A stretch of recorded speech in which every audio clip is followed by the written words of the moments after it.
नमस्ते दोस्तों और स्वागत है आपका एक और रोमांचक सफर पर। क्या आपने कभी अपने पसंदीदा वीडियो गेम की डिजिटल दुनिया में कुछ ऐसा अनुभव किया है जिसे आप समझा नहीं सकते? कुछ ऐसा जो तर्क और कोड की सीमाओं को पार कर जाता हो। ग्रैंड थेफ्ट ऑटो 5 एक ऐसा खेल जो अपनी खुली दुनिया, अपने एक्शन और अपनी कहानी के लिए जाना जाता है। लॉस सैंटोस का विशाल शहर, ब्लेन काउंटी के उजाड़ इलाके, ये सब हमारे लिए एक डिजिटल प्लेग्राउंड की तरह हैं। हम घंटों इसमें बिताते हैं, मिशन पूरे करते हैं, गाड़ियां चलाते हैं और कभी कभी बस यूं ही घूमते हैं। लेकिन क्या हो अगर इस परिचित दुनिया में कुछ अनजाना, कुछ भयावह रेंग रहा हो? क्या हो अगर कुछ खिलाड़ी ऐसे अनुभवों से गुजरे हों जो उन्हें हमेशा के लिए परेशान कर गए? आज हम GTA 5 की ऐसी ही कुछ सच्ची परेशान करने वाली कहानियों को आपके सामने लाएंगे। ये वो कहानियां हैं जो गेमिंग की सीमाएं तोड़कर सीधे हमारे डर को छूती हैं। ये वो पल हैं जब खिलाड़ियों को लगा कि स्क्रीन के दूसरी तरफ कोई उन्हें देख रहा है, या शायद गेम खुद ही जिंदा हो गया है, एक ऐसी भयानक जिंदगी के साथ जिसकी उन्होंने कभी कल्पना भी नहीं की थी।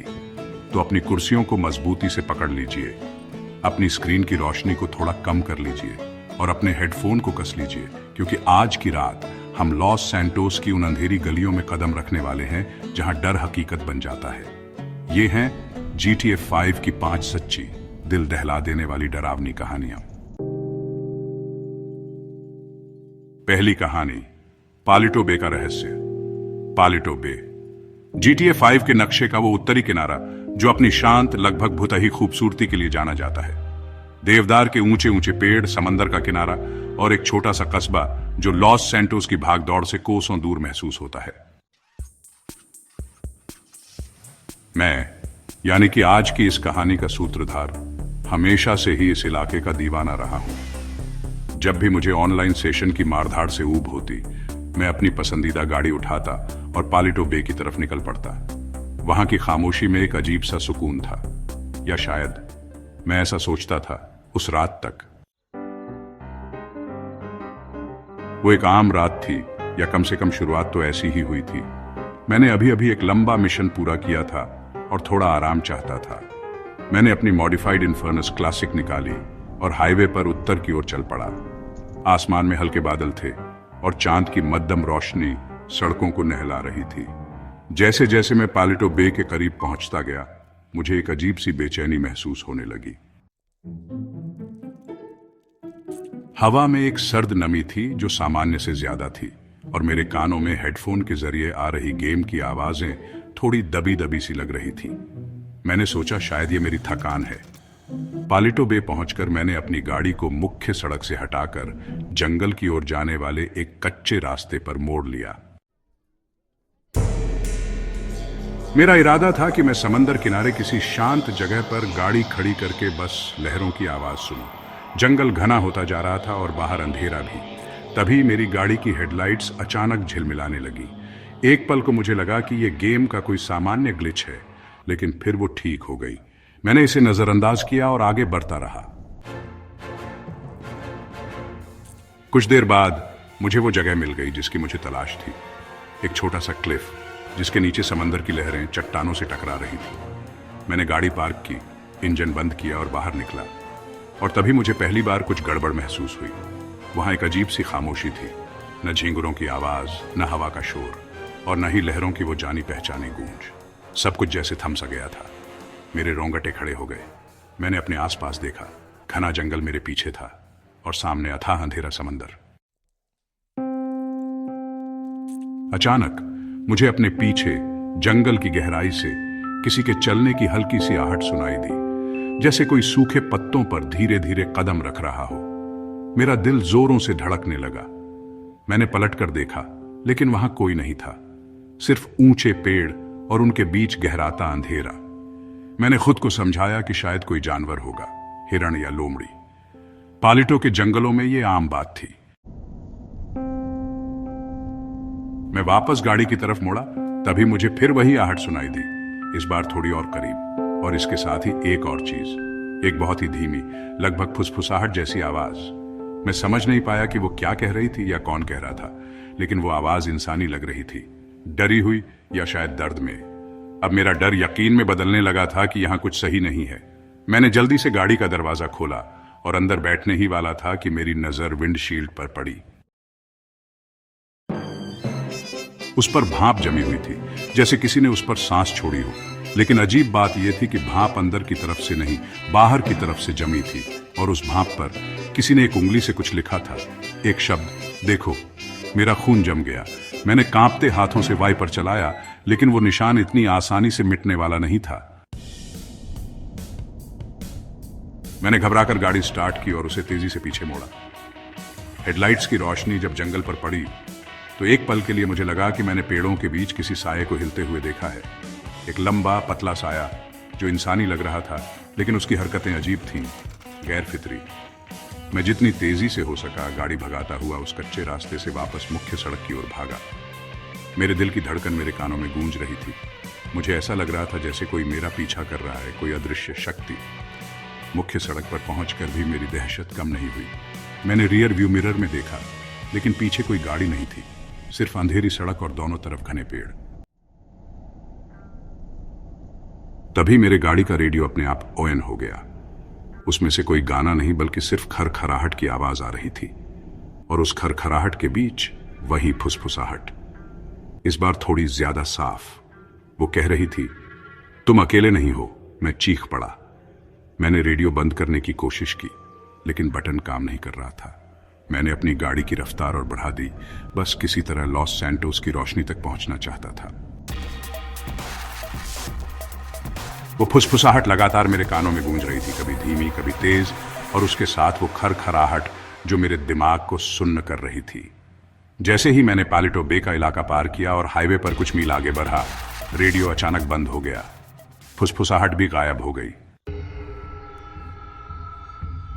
हवा में जो अजीब सी नमी और ठंडक थी, वो भी कम हो गई। सब कुछ पहले जैसा सामान्य लगने लगा, लेकिन मेरे अंदर का डर कम नहीं हुआ था। लॉस सैंटोस पहुंचकर मैंने तुरंत गेम बंद कर दिया। मेरे हाथ कांप रहे थे और माथे पर पसीना था। उस रात मुझे नींद नहीं आई। बार बार वो साया, वो भाप पर लिखा शब्द और वो फुसफुसाहट मेरे जहन में घूम रही थी। अगले कुछ दिनों तक मैंने GTA 5 खेलने की हिम्मत नहीं की। जब मैंने दोबारा गेम शुरू किया तो मैंने कसम खाई कि मैं कभी अकेले पालिटो बे के उस हिस्से में रात में नहीं जाऊंगा। लेकिन जो मैंने महसूस किया, जो मैंने सुना, वो मेरे लिए बहुत असली था। पालिटो बे का वो रहस्य आज भी मेरे लिए अनसुलझा है। और कभी कभी जब मैं गेम में किसी शांत जगह पर अकेला होता हूं, तो मुझे लगता है जैसे कोई मुझे देख रहा है और वो फुसफुसाहट फिर से सुनाई देने वाली है।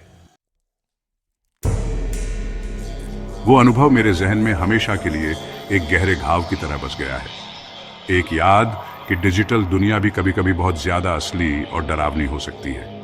उस रात के बाद पालिटो बे मेरे लिए सिर्फ एक खूबसूरत जगह नहीं रही, बल्कि एक ऐसी जगह बन गई जहां अनकहा डर बसता है, जहां खामोशी भी चीखती हुई महसूस होती है। दूसरी कहानी, विनवुड का हमशक्ल विनवुड, लॉस सैंटोस का दिल, जहां सपने बनते और टूटते हैं, ग्लैमर, पैसा और शोहरत की चमक दमक। मैं, यानी इस कहानी का पात्र, हमेशा से ही विनवुड की इस दुनिया का हिस्सा बनना चाहता था, कम से कम GTA ऑनलाइन में तो जरूर। मैंने अपने ऑनलाइन कैरेक्टर को बनाने में घंटों लगाए थे। एक एक डिटेल, कपड़ों से लेकर हेयर स्टाइल तक, सब कुछ परफेक्ट। मेरा कैरेक्टर मेरी डिजिटल पहचान थी। एक तरह से मैं ही था, बस एक ज्यादा कूल और स्टाइलिश वर्जन। मुझे अपने कैरेक्टर पर नाज था क्योंकि वो भीड़ में अलग दिखता था, या मैं ऐसा सोचता था। ये सब शुरू हुआ एक आम से ऑनलाइन सेशन में। मैं अपने दोस्तों के साथ कुछ मिशन कर रहा था। हम विनवुड हिल्स में एक हाइस्ट की तैयारी में जुटे थे। सब कुछ सामान्य चल रहा था, हंसी मजाक, प्लानिंग और बीच बीच में पुलिस से छोटी मोटी झड़पें। मिशन खत्म होने के बाद मेरे दोस्त ऑफलाइन हो गए, लेकिन मेरा अभी और खेलने का मन था।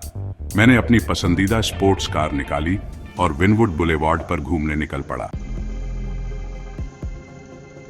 मैं अपनी गाड़ी में बैठा शहर की रोशनी और भीड़ भाड़ का मजा ले रहा था। तभी मेरी नजर सड़क के दूसरी तरफ खड़े एक एनपीसी पर पड़ी। एक पल के लिए मेरा दिल जैसे रुक सा गया। वो एनपीसी हूबहू मेरे कैरेक्टर जैसा दिख रहा था। वही कपड़े, वही हेयर स्टाइल, वही बॉडी टाइप, यहां तक कि उसके चलने का अंदाज भी मेरे कैरेक्टर जैसा ही था। जीटीए में कभी कभी एनपीसी थोड़े बहुत मिलते जुलते दिख जाते हैं, लेकिन ये कुछ और ही था। ये एकदम परफेक्ट कॉपी थी। मैंने अपनी गाड़ी रोकी और उसे ध्यान से देखने लगा। वो बस वहां खड़ा था, इधर उधर देख रहा था जैसे कोई आम एनपीसी। मुझे थोड़ी हैरानी हुई, थोड़ी उलझन भी। मैंने सोचा शायद ये कोई नया अपडेट हो या कोई अजीब सा ग्लिच। मैंने उसे नजरअंदाज करने की कोशिश की और आगे बढ़ गया। अगले दिन जब मैं दोबारा ऑनलाइन आया तो मैं उस घटना के बारे में लगभग भूल चुका था। मैं एक क्लोथिंग स्टोर में अपने कैरेक्टर के लिए कुछ नए कपड़े देख रहा था। जब मैं स्टोर से बाहर निकला तो मैंने उसे फिर देखा, वही हमशक्ल। इस बार वो सड़क के उस पार एक कैफे के बाहर खड़ा था और सीधे मेरी तरफ देख रहा था। उसकी आंखों में कोई भाव नहीं थे, बस एक खालीपन। मुझे अजीब सा लगने लगा। ये महज इत्तेफाक नहीं हो सकता था। मैंने उसकी तरफ बढ़ने का फैसला किया, उससे बात करने की, या कम से कम उसे करीब से देखने की। जैसे ही मैंने सड़क पार करनी शुरू की, वो अचानक मुड़ा और तेजी से एक गली में गायब हो गया। मैं उसके पीछे भागा, लेकिन गली खाली थी। वो जैसे हवा में गायब हो गया था। अब मुझे सच में डर लगने लगा था। ये कोई आम एनपीसी नहीं था, ये कुछ और था। मैंने अपने दोस्तों को इस बारे में बताया, लेकिन उन्होंने मेरी बात को हंसी में उड़ा दिया। कहने लगे कि मैं ज्यादा सोच रहा हूं, या शायद मैंने कोई दूसरा प्लेयर देखा होगा जिसने मेरे जैसा ही कैरेक्टर बनाया हो। लेकिन मुझे पता था कि यह सच नहीं है। उसकी हरकतें किसी प्लेयर जैसी नहीं थी और वो हमेशा अकेले होता था। अगले कुछ दिनों तक वो मुझे हर जगह दिखने लगा। कभी किसी भीड़ में दूर से घूरता हुआ, कभी किसी सुनसान गली के कोने में खड़ा हुआ। वो कभी कुछ कहता नहीं था, बस देखता रहता था। उसकी मौजूदगी से मुझे एक अजीब सी दहशत महसूस होने लगी थी। मुझे ऐसा लगने लगा था जैसे मेरा पीछा किया जा रहा है, मेरे ही किसी भयानक प्रतिबिंब द्वारा। मैंने अपने कैरेक्टर का लुक बदलने की कोशिश की। नए कपड़े खरीदे, हेयर स्टाइल बदला, यहां तक कि चेहरे पर टैटू भी बनवा लिया। मैंने सोचा शायद इससे वो हमशक्ल गायब हो जाएगा, लेकिन मैं गलत था। अगले ही दिन जब मैंने उसे देखा तो उसने भी अपना लुक बदल लिया था, हूबहू मेरे जैसा नया लुक। अब मेरा डर एक वहम में बदलने लगा था। मुझे लगने लगा था कि मैं पागल हो रहा हूं। मैंने गेम खेलना कम कर दिया, लेकिन जब भी मैं लॉग इन करता वो वहां होता था। कभी कभी तो वो उन जगहों पर भी पहुंच जाता था जहां एनपीसी का पहुंचना लगभग नामुमकिन होता था, जैसे किसी ऊंची इमारत की छत पर या किसी सुनसान आइलैंड पर। एक रात मैं अपने अपार्टमेंट में अकेला था, गेम में। मैं बस खिड़की से बाहर शहर को देख रहा था, तभी मुझे अपने पीछे किसी के होने का एहसास हुआ। मैंने धीरे से मुड़कर देखा। वो मेरे अपार्टमेंट के अंदर खड़ा था, मेरे पीछे बस कुछ ही कदम दूर। वही खाली आंखें, वही डरावनी खामोशी। मैं घबराकर पीछे हटा। मैंने माइक पर चीखने की कोशिश की, लेकिन मेरे गले से आवाज नहीं निकली। उसने धीरे धीरे मेरी तरफ एक कदम बढ़ाया। उसके हाथ खाली थे, लेकिन उसकी मौजूदगी ही किसी हथियार से ज्यादा खतरनाक लग रही थी। तभी अचानक वो मेरी तरफ दौड़ा। मैंने बचने की कोशिश की, लेकिन वो बहुत तेज था। उसने मुझे पकड़ लिया और स्क्रीन पर सिर्फ लाल रंग छा गया, वेस्टेड। जब मेरा कैरेक्टर हॉस्पिटल के बाहर दोबारा स्पॉन हुआ तो मेरे हाथ कांप रहे थे। यह पहली बार था जब उसने मुझ पर हमला किया था। अब वो सिर्फ एक खामोश पीछा करने वाला नहीं रहा था, वो एक खतरा बन चुका था। मैंने तुरंत सेशन बदला, एक प्राइवेट सेशन में चला गया जहां कोई और प्लेयर नहीं आ सकता था। मैंने सोचा शायद अब मैं सुरक्षित हूं, लेकिन कुछ ही मिनटों बाद जब मैं अपनी गाड़ी में बैठा था तो मैंने उसे देखा। वो मेरी गाड़ी की पिछली सीट पर बैठा था, सीधे मेरे पीछे। मैं चीखते हुए गाड़ी से बाहर कूदा और भागने लगा। वो भी गाड़ी से निकला और मेरे पीछे आने लगा। इस बार उसकी चाल में एक अजीब सी तेजी थी, एक शिकारी जैसी। मैं गलियों में भागता रहा, वो मेरे पीछे। मुझे ऐसा लग रहा था जैसे मैं खुद से ही भाग रहा हूं, अपने ही किसी बुरे सपने से। आखिरकार मैंने गेम बंद कर दिया। मेरा दिल इतनी जोर से धड़क रहा था कि मुझे लगा वो बाहर निकल आएगा। उस रात के बाद मैंने कई हफ्तों तक GTA ऑनलाइन नहीं खेला। मुझे डर था कि अगर मैं वापस गया तो वो फिर वहां होगा, मेरा इंतजार करता हुआ। आज भी जब मैं कभी कभार GTA ऑनलाइन खेलता हूं तो मेरी नजरें अनजाने में ही उसे ढूंढती रहती हैं। वो हम शक्ल, वो खाली आंखों वाला साया जो मेरी ही परछाई था। मुझे नहीं पता कि वो क्या था, कोई ग्लिच, कोई हैकर या कुछ और, लेकिन मेरे लिए वो विनवुड की चमक दमक के पीछे छिपा एक भयानक सच था। एक ऐसा सच जिसने मुझे सिखाया कि कभी कभी सबसे बड़ा डर खुद का ही प्रतिबिंब हो सकता है, और वो डर आज भी मेरे अंदर कहीं जिंदा है, इस इंतजार में कि कब मैं दोबारा उस डिजिटल दुनिया में कदम रखूं और वो फिर से मेरे सामने आ खड़ा हो।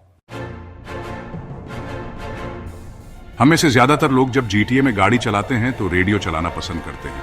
लॉस सैंटोस की सड़कों पर अपनी पसंदीदा धुन सुनते हुए घूमने का अपना ही मजा है। मैं भी उन्हीं लोगों में से एक था, चाहे वो नॉन स्टॉप पॉप FM हो या रेडियो लॉस सैंटोस का हिप हॉप या फिर चैनल X का पंक रॉक, हर मूड के लिए एक स्टेशन था। लेकिन एक रात मेरे रेडियो ने कुछ ऐसा पकड़ा जो किसी भी स्टेशन लिस्ट में नहीं था और जिसने मेरी रातों की नींद उड़ा दी।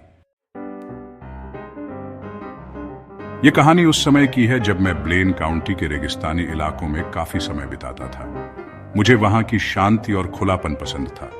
ट्रेवर के मिशन पूरे करने के बाद भी मैं अक्सर अपनी ऑन ऑफ रोड गाड़ी लेकर उन धूल भरी सड़कों और पहाड़ियों पर घूमने निकल जाता था। एक ऐसी ही रात मैं सैंडी शोर्स के पास एक सुनसान हाईवे पर गाड़ी चला रहा था। आसमान में तारे चमक रहे थे और दूर तक कोई और गाड़ी नजर नहीं आ रही थी। मैंने अपना पसंदीदा रॉक स्टेशन लगा रखा था और गाने के साथ गुनगुना रहा था। तभी अचानक गाना बंद हो गया। उसकी जगह सिर्फ तेज खरखराहट की आवाज आने लगी, जैसे रेडियो सिग्नल खो गया हो। मैंने स्टेशन बदलने की कोशिश की, लेकिन कोई भी चैनल नहीं चल रहा था, सिर्फ वही तेज कान फाड़ने वाली स्टैटिक। मैंने सोचा शायद ये गेम का कोई आम ग्लिच है, या हो सकता है कि इस इलाके में सिग्नल कमजोर हो। मैंने रेडियो बंद कर दिया और चुपचाप गाड़ी चलाने लगा। कुछ देर बाद मैंने फिर से रेडियो ऑन करने की कोशिश की। इस बार स्टैटिक थोड़ी कम थी, लेकिन उसके पीछे से कुछ और आवाजें आ रही थी, धीमी अस्पष्ट फुसफुसाहटें। मैंने आवाज थोड़ी तेज की, सुनने की कोशिश करने लगा कि वो क्या कह रहे हैं। फुसफुसाहटें कई थीं, जैसे बहुत सारे लोग एक साथ धीरे धीरे बोल रहे हों। उनकी भाषा समझ नहीं आ रही थी, लेकिन उनकी आवाज में एक अजीब सी उदासी और डर था। बीच बीच में किसी के रोने या सिसकने की भी हल्की सी आवाज आती। मुझे थोड़ा अजीब लगने लगा। मैंने फिर से स्टेशन बदलने की कोशिश की, लेकिन नतीजा वही। हर चैनल पर वही खरखराहट और वही डरावनी फुसफुसाहटें। मैंने रेडियो बंद कर दिया, दिल में एक अनजानी सी बेचैनी लिए। अगली रात मैं फिर से ब्लेन काउंटी में था, एक अलग इलाके में। मैंने हिम्मत करके रेडियो ऑन किया। शुरुआत में सब ठीक था, मेरा पसंदीदा गाना बज रहा था, लेकिन कुछ ही मिनटों बाद गाना अचानक बीच में कटा और वही खरखराहट शुरू हो गई। और फिर वो फुसफुसाहटें, इस बार वो थोड़ी ज्यादा साफ थी। मुझे ऐसा लगा जैसे वो फुसफुसाहटें आपस में बात कर रही हों, या शायद मुझसे। एक आवाज ने कहा, वो देख रहा है। दूसरी आवाज ने कहा, भागो। और फिर एक ठंडी गहरी हंसी की आवाज आई जो मेरे रोंगटे खड़े कर गई। मैंने घबराकर रेडियो बंद कर दिया। मेरा दिल जोर जोर से धड़क रहा था। यह कोई मजाक नहीं था, यह कुछ और ही था। मुझे ऐसा लग रहा था जैसे मेरे रेडियो ने किसी दूसरी दुनिया का सिग्नल पकड़ लिया हो, किसी ऐसी जगह का जहां सिर्फ दर्द और डर हो।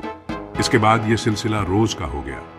जब भी मैं गेम में गाड़ी चलाता, कुछ देर बाद रेडियो अपने आप उस शापित प्रसारण पर चला जाता। वो फुसफुसाहटें अब ज्यादा साफ और ज्यादा निजी होती जा रही थीं। कभी कभी वो मेरे गेम के बारे में कुछ कहती, जैसे तुम्हें वो मिशन नहीं करना चाहिए था, या उस गाड़ी का रंग अच्छा नहीं है। ये छोटी छोटी बातें थीं, लेकिन ये बहुत डरावनी थीं, क्योंकि ऐसा लगता था जैसे कोई लगातार मुझ पर नजर रखे हुए है। एक बार मैं एक मिशन पर था जिसमें मुझे एक गाड़ी चुरानी थी। जैसे ही मैं उस गाड़ी में बैठा, रेडियो पर वो प्रसारण शुरू हो गया। एक फुसफुसाहट ने कहा, गलत गाड़ी, पुलिस आ रही है। और सचमुच कुछ ही सेकंड में मेरे पीछे पुलिस पड़ गई, जबकि मैंने कोई गलती भी नहीं की थी। मेरा डर बढ़ता जा रहा था। मुझे लगने लगा था कि ये आवाजें सिर्फ गेम तक सीमित नहीं है। एक रात जब मैं रेडियो पर वो फुसफुसाहटें सुन रहा था तो एक आवाज ने मेरे असली नाम से मुझे पुकारा। मेरा असली नाम, जो मेरे गेम कैरेक्टर या मेरे ऑनलाइन प्रोफाइल से कहीं जुड़ा नहीं था। मैं सन्न रह गया। मेरे हाथ पैर ठंडे पड़ गए। ये कैसे हो सकता था? वो आवाजें मेरे बारे में कैसे जानती थी? मैंने तुरंत गेम बंद कर दिया और कंप्यूटर से उठ खड़ा हुआ। मुझे ऐसा लग रहा था जैसे मेरे कमरे में भी कोई मौजूद है, कोई मुझे देख रहा है। मैंने कई दिनों तक GTA नहीं खेला। मुझे उस रेडियो प्रसारण से खौफ हो गया था। जब मैंने आखिरकार दोबारा खेलने की हिम्मत की तो मैंने सबसे पहले गेम की सेटिंग्स में जाकर रेडियो की आवाज पूरी तरह से बंद कर दी। मैं अब कोई रिस्क नहीं लेना चाहता था, लेकिन बात यहीं खत्म नहीं हुई। कभी कभी जब मैं गेम में बिल्कुल शांत माहौल में होता, जैसे किसी सुनसान जगह पर खड़ा होता, तो मुझे वो फुसफुसाहटें फिर से सुनाई देती, बिना रेडियो के, बहुत धीमी, जैसे हवा में तैर रही हूं। वो अब भी वहीं थी, मेरे पीछे, मेरी हर हरकत पर नजर रखे हुए। मुझे नहीं पता कि वो क्या था, कोई जटिल ग्लिच, कोई हैकर जो मेरे सिस्टम में घुस गया हो, या सचमुच कोई शापित प्रसारण जो किसी दूसरी दुनिया से आ रहा हो। लेकिन उसने GTA खेलने का मेरा अनुभव हमेशा के लिए बदल दिया।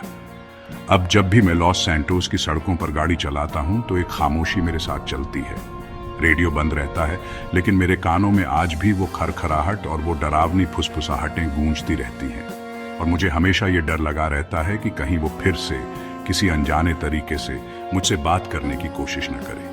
वो प्रसारण आज भी मेरे जहन में एक बुरे सपने की तरह जिंदा है, एक चेतावनी की कभी कभी खामोशी ही सबसे सुरक्षित आवाज होती है।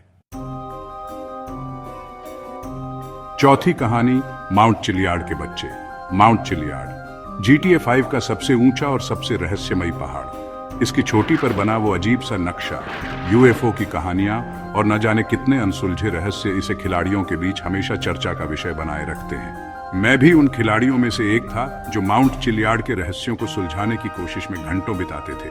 मैंने हर थ्योरी पेरही थी, हर लोकेशन खंगाली थी, लेकिन मुझे कभी कुछ ठोस नहीं मिला था। या यूं कहें कि मुझे वो नहीं मिला था जिसकी मुझे तलाश थी। मुझे कुछ और ही मिल गया, कुछ ऐसा जिसने मुझे अंदर तक हिलाकर रख दिया। ये उस समय की बात है जब मैं माउंट चिलियार्ड के उत्तरी ढलानों पर घूम रहा था, एक ऐसी जगह जहां ज्यादातर खिलाड़ी नहीं जाते। ये इलाका काफी घना और दुर्गम था, बड़ी बड़ी चट्टानें और घनी झाड़ियां। मैं बस यूं ही एक्सप्लोर कर रहा था, किसी छिपी हुई गुफा या किसी नए सुराग की तलाश में। रात का समय था और आसमान में पूरा चांद चमक रहा था, जिसकी रोशनी में पहाड़ और भी ज्यादातर रहस्यमयी लग रहा था। घूमते घूमते मैं एक ऐसी जगह पहुंचा जहां चट्टानों के बीच एक छोटा सा दर्रा था जो किसी गुफा के मुहाने जैसा लग रहा था। मैंने पहले कभी इस जगह को नहीं देखा था। मेरा दिल तेजी से धड़कने लगा। क्या ये कोई नई खोज हो सकती है? मैंने अपनी टॉर्च निकाली। अंदर ज्यादा बड़ी जगह नहीं थी, बस एक छोटी सी गुफा थी जो कुछ ही दूर जाकर बंद हो जाती थी। मुझे थोड़ी निराशा हुई। मैंने टॉर्च की रोशनी चारों तरफ घुमाई, ये देखने के लिए कि कहीं कुछ खास तो नहीं, और तभी मुझे वो सुनाई दिया, बच्चों के हंसने की आवाज। मैं चौंक गया। यहां इस सुनसान पहाड़ पर, इस वीरान गुफा में बच्चों की आवाज, ये नामुमकिन था। मैंने टॉर्च बंद की और ध्यान से सुनने लगा। हाँ, ये सचमुच बच्चों के खिलखिलाने की आवाज थी, जैसे वो कोई खेल खेल रहे हों। आवाज गुफा के अंदर से नहीं, बल्कि बाहर से, पहाड़ की ढलान से आ रही थी, लेकिन बहुत करीब से। मेरा दिल डर और जिज्ञासा के बीच झूल रहा था। मैंने धीरे से गुफा से बाहर कदम रखा। बाहर चांदनी रात थी और सब कुछ शांत। वो आवाजें बंद हो चुकी थी। मैंने चारों तरफ देखा, लेकिन कोई नजर नहीं आया, सिर्फ ऊंची नीची चट्टानें और दूर तक फैला जंगल। मैंने सोचा शायद ये मेरा वहम है या हवा की आवाज है जो मुझे धोखा दे रही है। मैं वापस गुफा की तरफ मुड़ने ही वाला था कि मुझे फिर वो आवाजें सुनाई दी। इस बार सिर्फ हंसी नहीं, बल्कि बच्चों के रोने और सिसकने की भी आवाजें थीं। वो आवाजें इतनी दर्द भरी और सच्ची लग रही थीं कि मेरे रोंगटे खड़े हो गए। मैं आवाज की दिशा में धीरे धीरे बढ़ने लगा। वो मुझे पहाड़ की एक और सुनसान ढलान की तरफ ले जा रही थी। जैसे जैसे मैं करीब पहुंचता गया, आवाजें और साफ होती गईं। मुझे ऐसा लग रहा था जैसे कई बच्चे एक साथ रो रहे हैं, मदद के लिए पुकार रहे हैं। तभी मेरी नजर एक बड़ी सी चट्टान पर पड़ी। उस चट्टान पर कोयले या किसी काले पत्थर से बच्चों के हाथों से बने हुए चित्र बने थे। सूरज, पहाड़ और कुछ अजीब सी आकृतियां जो इंसानों जैसी लग रही थीं, लेकिन उनके हाथ पैर बहुत लंबे और पतले थे। ये चित्र बहुत ही अजीब और परेशान करने वाले थे। मैं उन चित्रों को देख ही रहा था कि मुझे अपने पीछे किसी के होने का एहसास हुआ, जैसे कोई छोटा सा बच्चा मेरे ठीक पीछे खड़ा हो। मैंने महसूस किया कि किसी ने मेरे जैकेट को नीचे से खींचा है। मैंने घबराकर पीछे पलटकर देखा, लेकिन वहां कोई नहीं था। अब मेरा डर अपनी चरम सीमा पर पहुंच चुका था। बच्चों के रोने की आवाजें अब मेरे चारों तरफ से आ रही थीं, जैसे वो मुझे घेर रहे हों। मुझे ऐसा लग रहा था जैसे मैं किसी बुरे सपने में फंस गया हूं। मैंने वहां से भागने का फैसला किया। मैं जितनी तेजी से हो सका पहाड़ से नीचे की तरफ भागा, झाड़ियों और चट्टानों से बचता हुआ। वो रोने की आवाजें मेरे पीछे पीछे आ रही थीं, कभी तेज, कभी धीमी, लेकिन लगातार। मुझे ऐसा लग रहा था जैसे वो नन्हे, अदृश्य बच्चे मेरा पीछा कर रहे हैं। काफी देर तक भागने के बाद जब मैं पहाड़ के निचले हिस्से में पहुंचा, तो वो आवाजें धीरे धीरे कम होने लगी और फिर पूरी तरह से बंद हो गई। मैं हाँफ रहा था और मेरा पूरा शरीर कांप रहा था। मैंने उस रात के बाद कई बार माउंट चिलियार्ड पर जाने की कोशिश की, उस जगह को दोबारा ढूंढने की कोशिश की, लेकिन मुझे वो गुफा और वो चट्टान कभी नहीं मिली। जैसे वो जगह कभी थी ही नहीं, या शायद वो सिर्फ मेरे लिए ही प्रकट हुई थी। कुछ लोग कहते हैं कि माउंट चिलियार्ड पर भूत प्रेत का साया है। कुछ कहते हैं कि वहां एलियंस आते हैं। मुझे नहीं पता कि सच क्या है, लेकिन उस रात जो मैंने अनुभव किया, वो मेरे लिए किसी भी यूएफओ या भूत की कहानी से ज्यादा डरावना था। वो अदृश्य बच्चे, उनकी हंसी, उनका रोना और वो अजीब से चित्र, वो आज भी मेरे सपनों में आते हैं। माउंट चिलियार्ड का रहस्य शायद कभी नहीं सुलझेगा, लेकिन मेरे लिए उसका सबसे बड़ा रहस्य वो बच्चे हैं जो रात के अंधेरे में उसकी ढलानों पर घूमते हैं, अपनी अनकही कहानियों और अपने अनसुने दर्द के साथ। और मैं जानता हूं कि मैं अब कभी भी माउंट चिलियार्ड को उसी नजर से नहीं देख पाऊंगा। वो मेरे लिए सिर्फ एक पहाड़ नहीं, बल्कि एक ऐसी जगह है जहां बचपन की मासूमियत और अनजाना डर एक साथ बसते हैं। पांचवी कहानी, सैन एंड्रियास का डूबता सपना। GTA 5 की दुनिया जितनी जमीन पर फैली हुई है, उतनी ही पानी के नीचे भी। समंदर की गहराइयों में डूबे हुए जहाज, रहस्यमयी गुफाएं और रंग बिरंगी समुद्री जीव। मैं हमेशा से ही इन गहराइयों की तरफ आकर्षित रहा हूं। मैंने एक सबमर्सिबल खरीदा था और घंटों समंदर की तह में घूमता रहता था, नई नई चीजें खोजता रहता था। ये मेरे लिए एक तरह का ध्यान था, एक शांत और खूबसूरत दुनिया जो लॉस सैंटोस के शोर शराबे से बिल्कुल अलग थी। लेकिन मेरी ये शांति ज्यादा दिनों तक कायम नहीं रही और मेरा ये शौक एक भयानक सपने में तब्दील हो गया। ये सब तब शुरू हुआ जब मैंने पालोमिनो हाईलैंड्स के पास समंदर में एक बहुत गहरे ट्रेंच की खोज की। ये जगह नक्शे पर भी ठीक से मार्क नहीं थी और यहां सूरज की रोशनी बिल्कुल नहीं पहुंचती थी। मैंने अपनी सबमर्सिबल की लाइट्स ऑन की और धीरे धीरे उस अंधी खाई में उतरने लगा। जैसे जैसे मैं नीचे जा रहा था, पानी का दबाव बढ़ता जा रहा था और बाहर का दृश्य और भी ज्यादा डरावना होता जा रहा था। काफी नीचे पहुंचने के बाद मुझे कुछ अजीब सी संरचनाएं दिखाई दी। वो प्राकृतिक चट्टानें नहीं लग रही थी, बल्कि किसी पुरानी डूबी हुई सभ्यता के अवशेष जैसी थी। टूटी हुई दीवारें, अजीब से खंभे और कुछ मूर्तियां जिनके चेहरे समय के साथ खराब हो चुके थे, लेकिन उनकी आंखों में एक अजीब सी वीरानगी थी। मैं उन अवशेषों के बीच घूम रहा था। तभी मेरी सबमर्सिबल की लाइट्स अचानक झिलमिलाने लगी और फिर बंद हो गई। मैं घोर अंधेरे में फंस गया। मेरे दिल की धड़कन तेज हो गई। मैंने कंट्रोल्स चेक किए, लेकिन कुछ भी काम नहीं कर रहा था। सबमर्सिबल धीरे धीरे और नीचे की तरफ डूब रही थी। घबराहट में मैंने अपनी कैरेक्टर को सबमर्सिबल से बाहर निकालने का फैसला किया। मेरे पास एक स्कूबा गियर था। जैसे ही मैं पानी में कूदा, मुझे एक तेज ठंडक का एहसास हुआ। बाहर इतना अंधेरा था कि मुझे अपने हाथ भी नजर नहीं आ रहे थे। मैंने अपनी टॉर्च ऑन करने की कोशिश की, लेकिन वो भी काम नहीं कर रही थी। तभी मुझे अपने आसपास पानी में हलचल महसूस हुई, जैसे कोई बड़ी चीज मेरे करीब तैर रही हो। मैंने आवाज लगाने की कोशिश की, लेकिन पानी में मेरी आवाज घुट कर रह गई। मुझे ऐसा लगा जैसे किसी ने मेरा पैर पकड़ लिया है और मुझे नीचे की तरफ खींच रहा है। मैंने छटपटाने की कोशिश की, लेकिन वो पकड़ बहुत मजबूत थी। मुझे सांस लेने में तकलीफ होने लगी। मेरे फेफड़ों में पानी भरने लगा। मुझे लगा कि मैं मरने वाला हूं, और तभी अचानक वो पकड़ ढीली पड़ गई। मैंने अपनी पूरी ताकत लगाकर ऊपर की तरफ तैरना शुरू किया। मुझे नहीं पता कि मैं कितनी देर तक तैरता रहा, लेकिन आखिरकार मुझे सतह पर रोशनी की एक हल्की सी किरण दिखाई दी। जब मैं किनारे पर पहुंचा तो मैं बुरी तरह थक चुका था और सदमे में था। मैंने तुरंत गेम बंद कर दिया। उस रात मुझे एक भयानक सपना आया। मैंने देखा कि मैं उसी अंधी खाई में डूब रहा हूं और वो अजीब सी मूर्तियां जिंदा हो गई हैं और मुझे नीचे खींच रही हैं। उनके चेहरे मेरे game characters Michael, Franklin, Trevor जैसे लग रहे थे, लेकिन उनकी आंखें खाली और डरावनी थीं। अगले दिन जब मैं उठा तो मेरा सिर भारी था और मेरा शरीर दुख रहा था, जैसे मैं सचमुच डूबा हूं।